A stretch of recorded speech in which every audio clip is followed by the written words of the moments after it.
Welcome back, Fantasy Footballaholics. This is Ryan returning you in 2020, the year of the COVID, the year of the strikes, the year of the protests. Nothing good, but we got fantasy football back, and that is always good. So what I'm going to do today is, this is right before my draft. A lot been going on with COVID, hard to read fantasy football, no preseason, but I still put together a decent show for you guys. I'm going to do a quick rankings, not one by one, but by tiers. I'm going to show you my personal ranking system, and then I'm going to do a quick mock draft from the middle of the draft. So right here, this is my tiers. So I have a top tier of receivers. My goal in every draft is to try to get 2 of these if possible. I have my next tier of receivers, the top 5. So if my top 15 running backs are all gone, I'll look at these guys. And then after that, it's back to running backs. Trying to get out of this group of 23, no matter what on my roster, I'm trying to get 3 of these if all possible. After that, you are in trouble. You have Kerryon Johnson, get you starts at the end of the year. You have his backup, who's going to share yards with Kerryon Johnson the rest of the year. You have Aaron Jones, who is now competing with Leonard Fournette, who is no longer on my list. You have Marlon Mack, who's competing with Jonathan Taylor, who's on my list. You have Kareem Hunt competing with, all these guys here are starters. Maybe Damian Lewis becomes a starter. Technically, Kerryon Johnson Swift is a starter. Right now, Raquel Armstead's a starter, but he's also tied in with Chris Thompson. So there's guys that start on teams such as Jordan Howard that are my lower tier, and if I somehow can only get 2 of these top guys, which in most drafts I have not, then I got to look at the starting crew down here. But in most drafts, it's always worked out for me. I get 3 of these guys up here. Then I start picking this middle tier receiver group because these top 8 receivers are gone, and usually the tight ends are gone, and usually the quarterbacks are gone. So then I really hope for Keenan Allen's, Tyler Lockett's, Odell's, Adam Thielen's, Cooper's, Kupp's, Juju's, Allen Robinson. Hopefully one of those guys I get as my number 1 receiver, and then hopefully this back group I get one of these guys as my 2 receiver. So then if I get 5 of these guys in the top, based on how the draft goes, I try to grab one of these 4 quarterbacks, then I try to grab one of my back tier tight ends, and then I'm just filling best players available. So that's how my rankings are set up. If you have any questions, put them in the comments. I'll let you know. If you want to just compare one or the other of this tier, it's really not organized by tier. Usually the top of the tier is organized, so Odell, Tyler, Keenan Allen, those are my 3 favorites of this tier. Elliott, McCaffrey, Barkley obviously are people's favorites. My other favorites in the top tiers are Jones. I love Chris Carson. Go to this tier. My favorite here is probably Tyreek Hill at his ADP. I love Mark Ingram. His ADP is extremely low, but he's just been consistently double-digit touchdown, 1,000-yard guy forever. I have no reason to see this is going to drop, even with the signing of rookie J.K. Dobbins. Moser is fairly good. I have got him in some drafts. When I got one of these receivers, I've actually got him in the 4th round, and I loved my team. He should be the lead back in San Francisco. Yes, it's crowded, but he just signed a major contract. He still almost had 1,000 yards and 10 touchdowns last year, which snuck up on at the end of the year, so I don't see why they wouldn't make him the primary, especially shifting one of their backs out of there. And I already told you some of my favorites here. I love hitting Stephon Diggs late as my 2nd or 3rd receiver. He seems to just be dropping constantly. Another guy I've been getting is Hollywood Brown, but I think he's climbing up, so that's kind of a hard one to get, especially as your 3rd receiver, maybe your 2nd. And Will Fuller. Will Fuller is a clear number 1 if he stays healthy. And then if he goes down, Brandon Cooks is a really good pick. So there's a lot of good mid-tier receivers.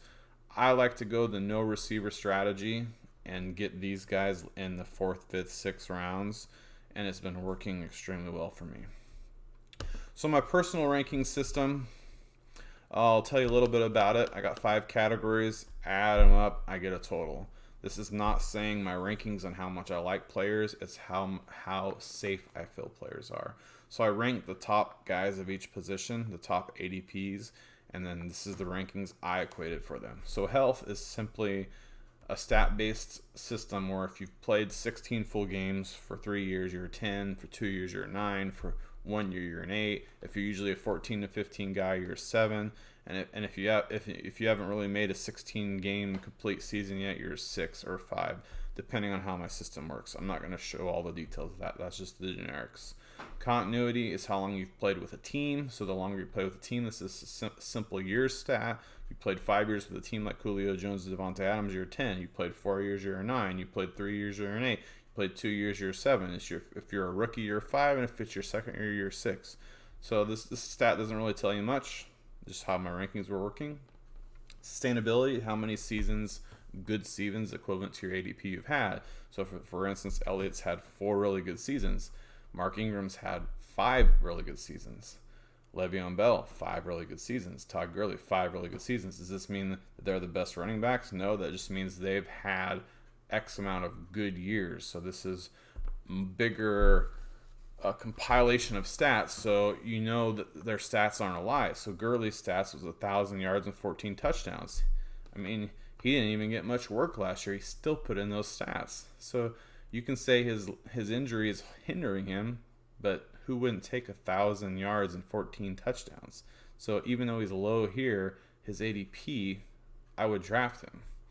So there's a lot of things. So team strength. We got 10s for the Chiefs. They won the Super Bowl. 9s for playoff teams that won. 8s for strong playoff teams. 7 if you just made the playoffs. 6 if I think you're an average team, which is subjective. And 5 which if I think you're on just a bad team. Like I got, for instance, Joe Mixon, Bengals, bad, 5.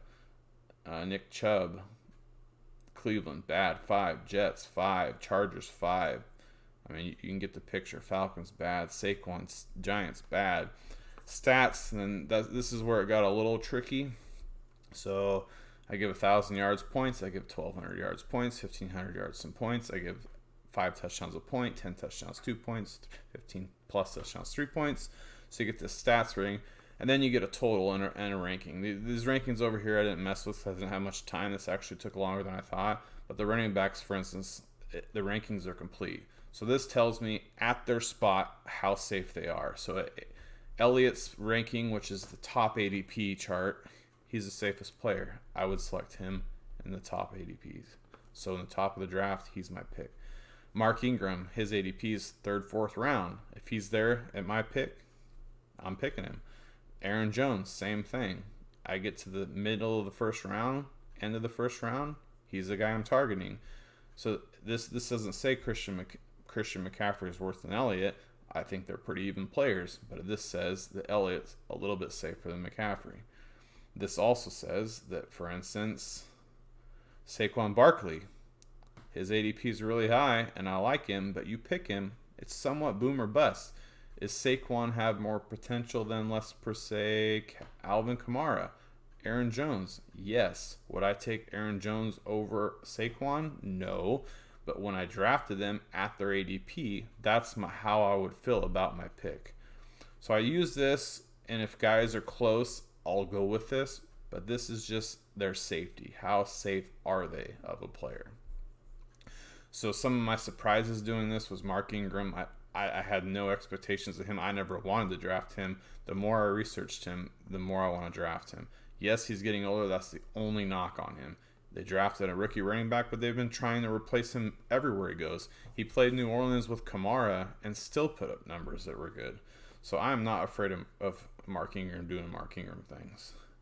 Another guy that surprised me, Chris Carson. I'm a Seahawks fan. I'm trying my hardest to talk myself out of always drafting Seahawks players because I don't like picking Seahawks players. But Chris Carson has had 2 really, really, really good seasons in a row, and he was out of some games due to injury here or there, or a fumble here and there, played some less snaps, still got 1,500 yards and 10 touchdowns.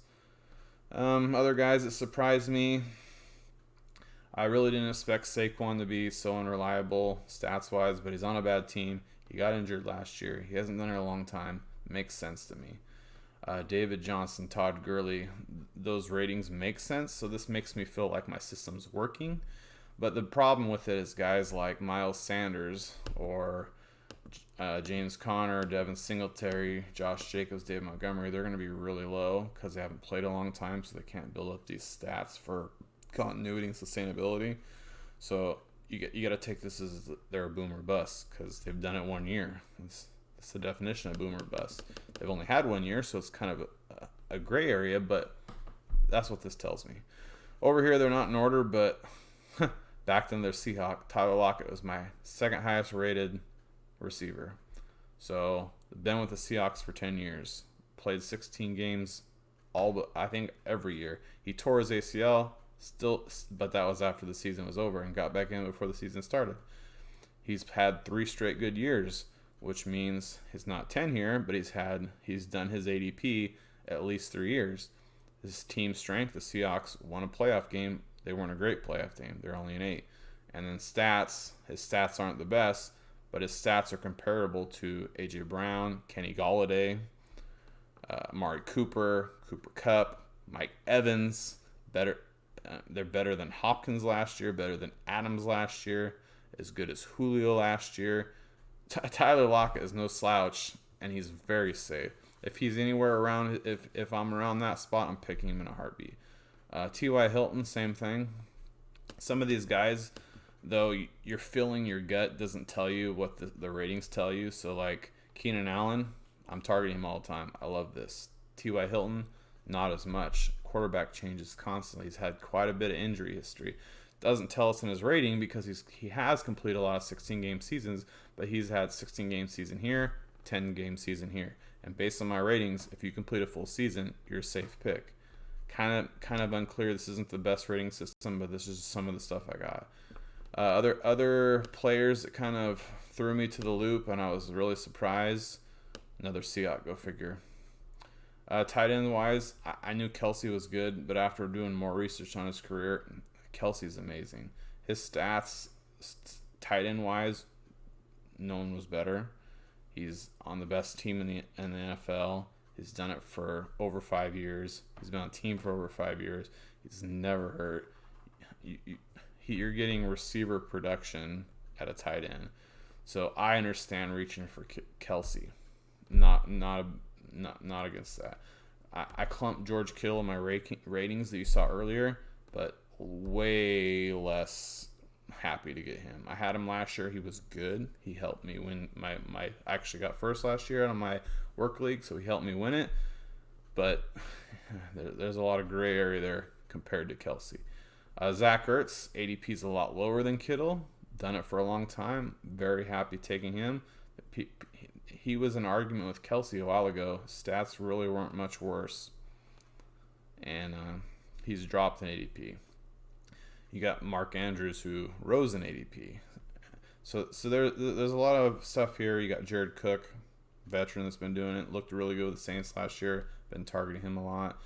But you got to make your roster boom or bust. So Evan Ingram, for instance, really low rating, bad team, been hurt, hasn't done it for a long time, but he can produce. So if you got a fairly safe team around him, you can get a boom or busty with him. Quarterbacks over here, biggest surprise, Russell Wilson. I actually found out recently, since 2017, my man Russ has the most fantasy points as a quarterback. Kind of a gray area stat because, like, Patrick Mahomes only played 2 years. Lamar Jackson's only played 1.5 years. Kyler Murray's only played 1 year. But you would think Deshaun Watson's, Aaron Rodgers, Tom Brady's, Matt Ryan's, Drew Brees. I mean, there's a lot of good quarterbacks in that era. Ben Roethlisberger took a year off, so it's kind of a skewed stat, but Russell Wilson's the safest pick in the draft as far as quarterbacks go, in my opinion. Never hurt. Same team. Been consistently getting 30 touchdowns, 4,000 yards. Throws in a 400 or 500 yards rushing, touchdown here or there. He's on a good team. Puts up stats. As you can see here, 336 last year. He was the third highest quarterback. I mean, you can get him in the 6th, 7th round versus Lamar, Patrick Mahomes, 2nd, 3rd round. He's a steal. Other surprises, you get higher rankings for guys like Drew Brees because they've done their thing for so long. Doesn't mean that they're going to tear it up, but it means, they're going to be consistent. All these older guys got higher stats, like Ben Roethlisberger. So, guys, I wouldn't mind taking guys like this. But like Cam Newton, you're getting him towards the end, so he's boomer busty, but he's a safe pick if he performs the way you think he can perform. All right, so that's kind of how that goes. And then you guys saw how my rankings go. Got groups, don't really got player rankings. There's player rankings within the groups, but it's kind of a group-based system. I'm targeting these guys in certain spots. And so now what I'll do is I'll go in here and do a mock draft.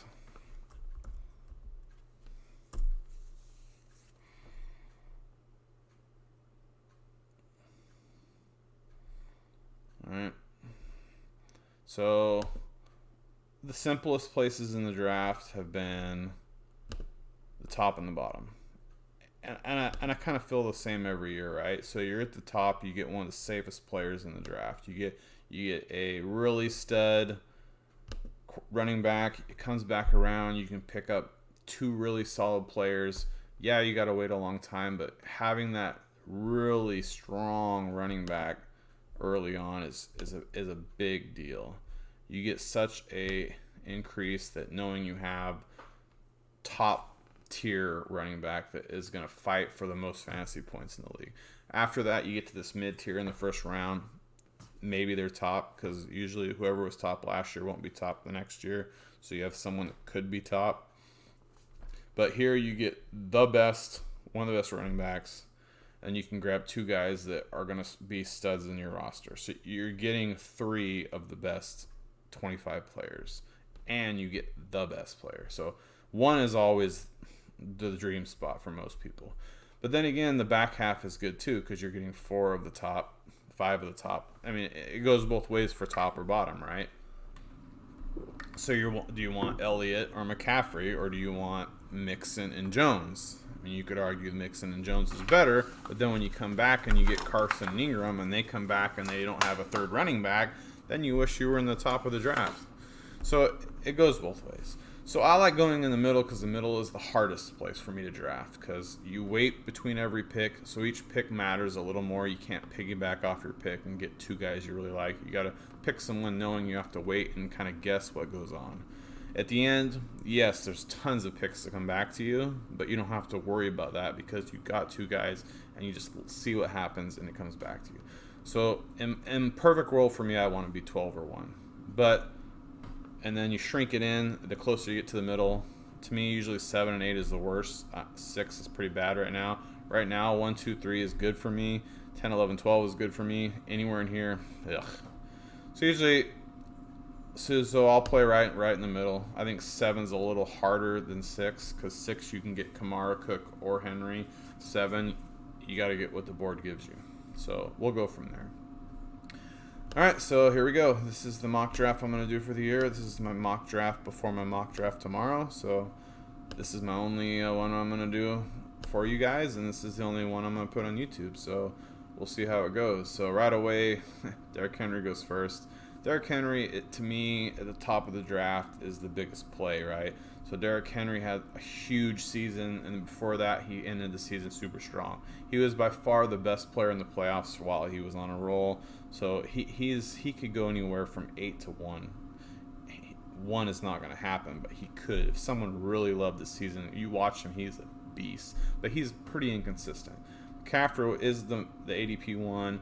Saquon's the ADP 2. Elliott's 3. So you get some weird swings going on in drafts like this. And then I end up getting a guy that shouldn't go this far as 7, which is Dalvin Cook.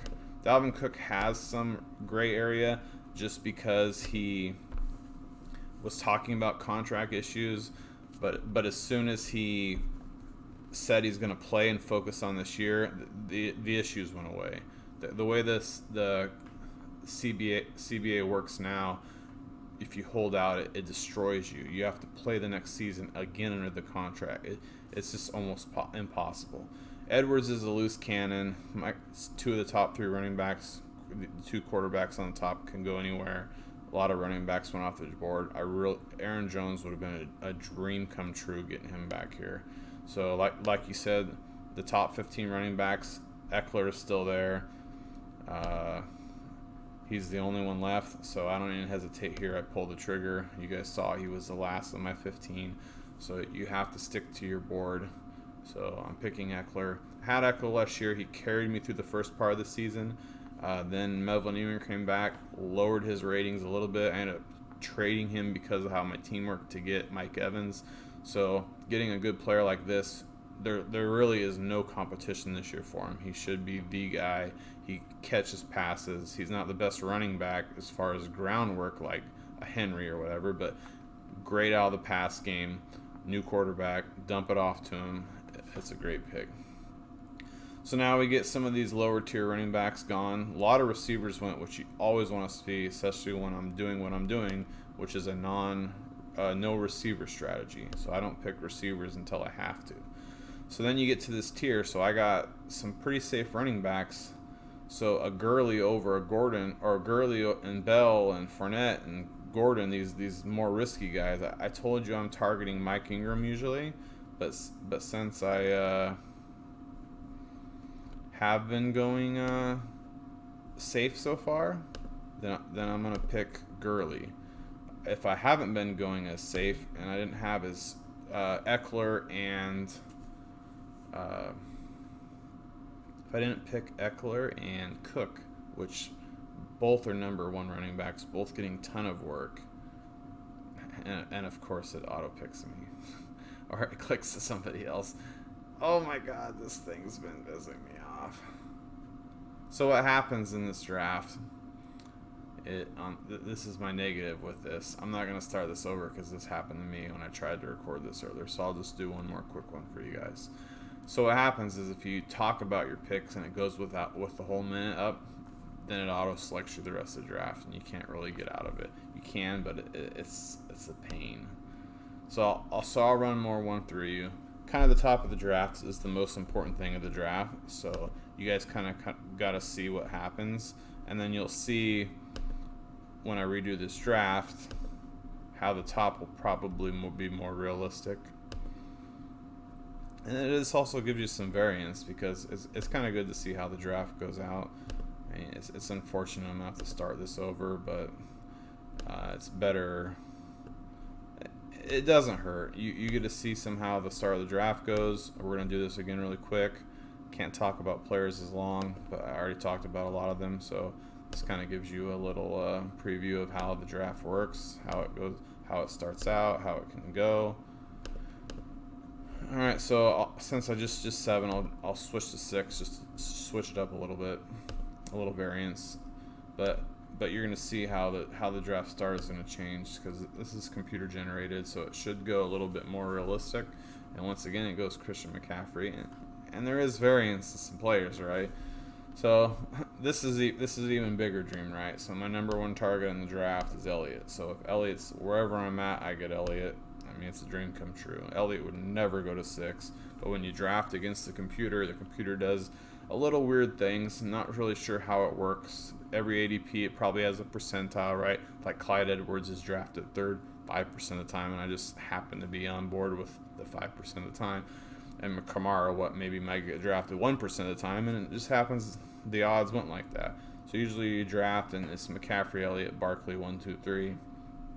But obviously this shows that you get one person that loves the player, just like the computer, then there he goes. All right, so Elliott in the middle leaves me a lot of hope, and then I come back getting the guy I probably would have targeted here. So getting Aaron Jones and Ezekiel Elliott more than likely would never happen. So this is like a white blue whale. So Elliott Jones, as you can see, the top 5 receivers went in random order, but they all went off. Your top 2 quarterbacks went in random order, but they went off. Before the end of the 3rd is when they will go. All the top running backs are gone. They went all the way here down to 2.9 though. And then you got 2 of your back tier, and then you get here, Kittle's gone, Kelsey's gone, but you still got that tier 3 running backs like I was talking about. Now since my running backs are really safe, I have no injury history, no problems. I'll go back to getting Gurley this time, and I'll actually draft Gurley this time. And Gurley is really a boomer bust. Gurley has been the number 1 fantasy running back. Gurley went to an actually high-powered offense now, and he's going to get more volume, like I showed you earlier. He still had a good year last year, and his volume was extremely low because they were trying to keep him healthy for the playoffs, which never came into fruition. But but he should get a really big workload in Atlanta. So now you're not even worried about running backs, and all your running backs are gone. Mark Ingram is the guy targeting, depending on how the draft went. Like I said, like if I got a Miles Sanders, I probably would have got Mark Ingram instead of Gurley because Miles Sanders is less unknown than these two. But since you got two rocks, you can get more of a boom bust player. So now you can get your tight end if a tight end's available, which would be Kittle or Kelsey. And they're not there. Andrews is the next tier, but I don't like him this early. That's way too early. This, just like I was talking about earlier, my first tier receiver I'm targeting out of the first tier receivers. So that would be it's technically my third tier, but I call it the second tier. So like tier 1 is A, B, and then you got your second tier. Odell, to me, is the clear there. He's the biggest boomer bust receiver in this year's draft. His ADP dropped him out of the first round. He was a first round pick a couple of years ago. So there's all these second tier guys that I'm talking about. So I got the litter of my pick. I already told you I really like Tyler Lockett. Tyler Lockett is here. To me, that's a no-brainer. You have 3 running backs, 2 that are guaranteed to get you 1,000 yards and 10 touchdowns. Like, nothing is guaranteed, but that's about as close as guaranteed as you're going to get. And then you got a running back who probably will get you 1,010 yards too. But if he's anywhere near old Gurley, I mean, he could get 20 touchdowns for the Falcons. They could just push him down and hand him the ball in the red zone. I mean, that's unlikely, but it's probable. So you get that as your flex play, and you get 2 number 1 receivers. You couldn't get a better draft than this. This is literally the best draft I've ever had this whole offseason. I've probably done maybe 100 mock drafts already. So it's kind of good we got this again because now I got a better team to show you guys this. So you can go quarterback here. There's one of the top tier quarterbacks. You always want to look at your second tier players because I would rather get a good second tier player than a second tier running back or quarterback. And Deshaun Watson, to me, is a no-brainer here. So you've already got top 3 running back. You came back, you got a first-round running back. Then you get a first-round potential running back. Todd Gurley is not a first-round running back, but he's been a first-round running back. He's been towards the top of the draft. He was drafted number 1 many times in his career. A couple times. Odell's been first-round draft pick. Tyler Lockett, you could argue he's top 15 receiver easily. So you got, and Deshaun Watson's one of the 6 best quarterbacks, like I've already showed you. This is how you build your team. To me, it doesn't go any other way good. You get the quarterback in the 6th round. You get 3 running backs. You get 2 mid-tier receivers. Turns out if you get certain receivers, then they're more than just mid-tier. And then you look for a tight end. If there's multiple tight ends on the board, like I like these 3, you can wait. So then you go to flex positions and you just fill your bench. So you get the best players possible. So running backs are important, but they're not as good here. So you get someone like Will Fuller, who's technically the Texans' number 1. And as long as he stays healthy, I'd probably start him over Tyler Lockett. He has the potential to get 100 yards and 2 or 3 touchdowns every game. Tyler Lockett has the potential too. Tyler Lockett's more of a safe receiver. He's going to get you 80 yards almost every game. Doesn't have he could get 100 yards, 2 touchdowns, but that probability is not as high as Odell or Will Fuller. He has more probability of getting 80 yards than Fuller, but his boom-bust potential of Fuller is not as much. So depending on the week, if I really need to make up points and I'm playing a really good team, then I'd probably play Fuller over Lockett. But I picked Tyler over Fuller for injury history. So now your team is getting full. You're just kind of looking for the best player available. Zach Moss could be the starter at Buffalo.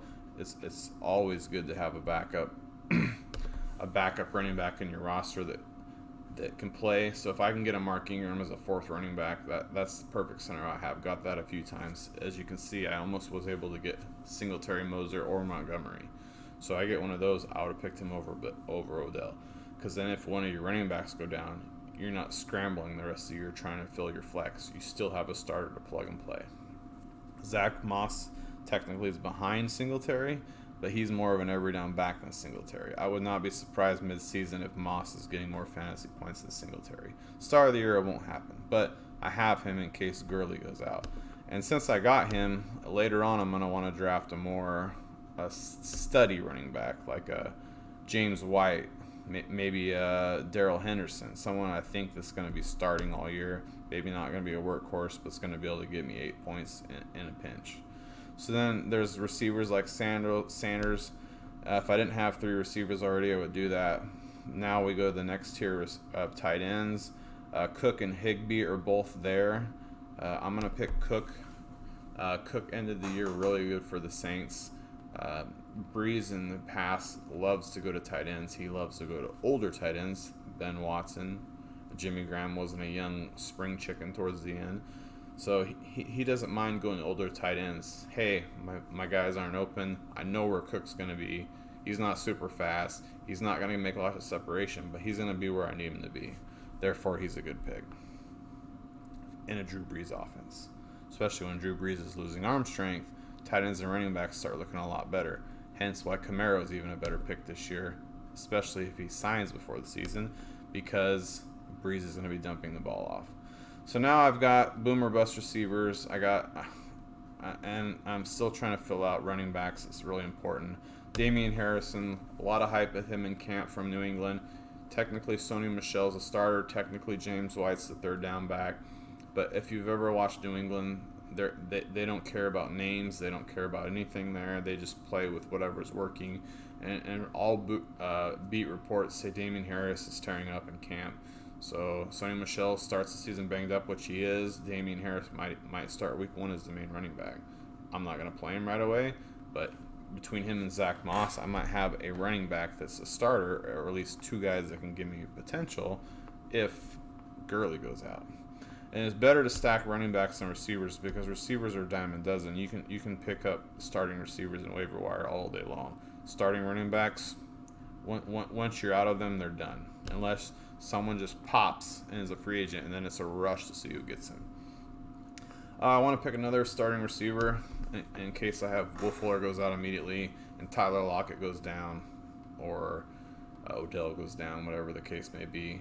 You still need someone safe on your roster.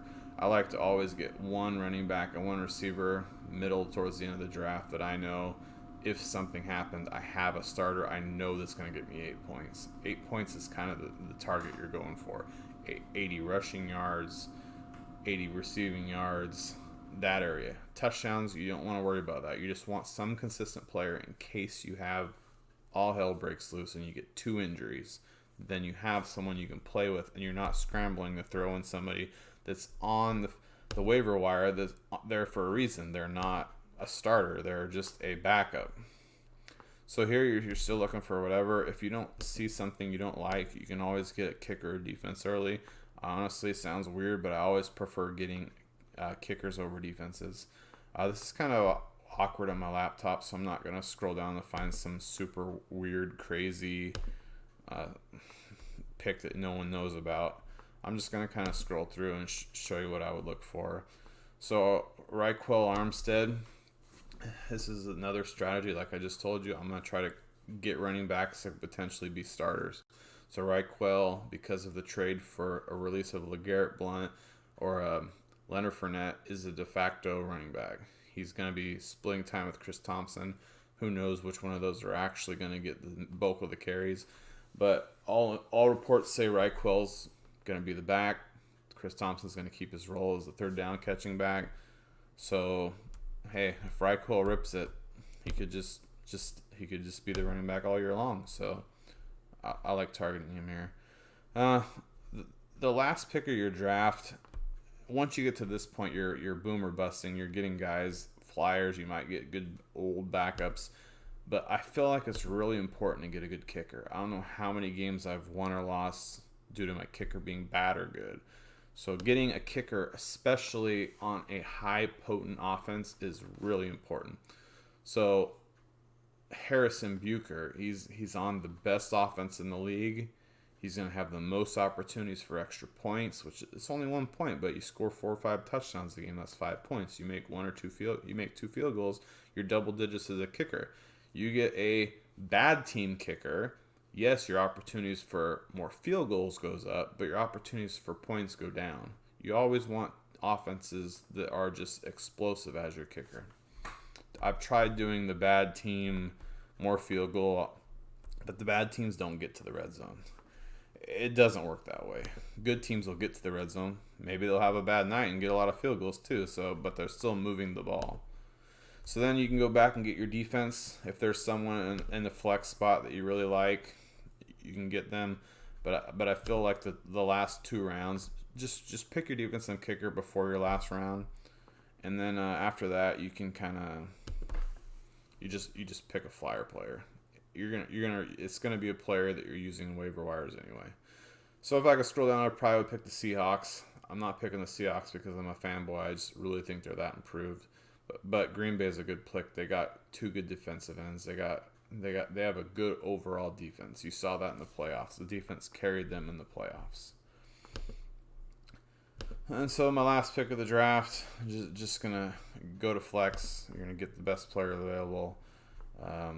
Shady McCoy. I've actually been targeting him in the drafts because Tampa Bay's running back situations is kind of unclear. They did just get Leonard Fournette, but who knows if he works out in their system.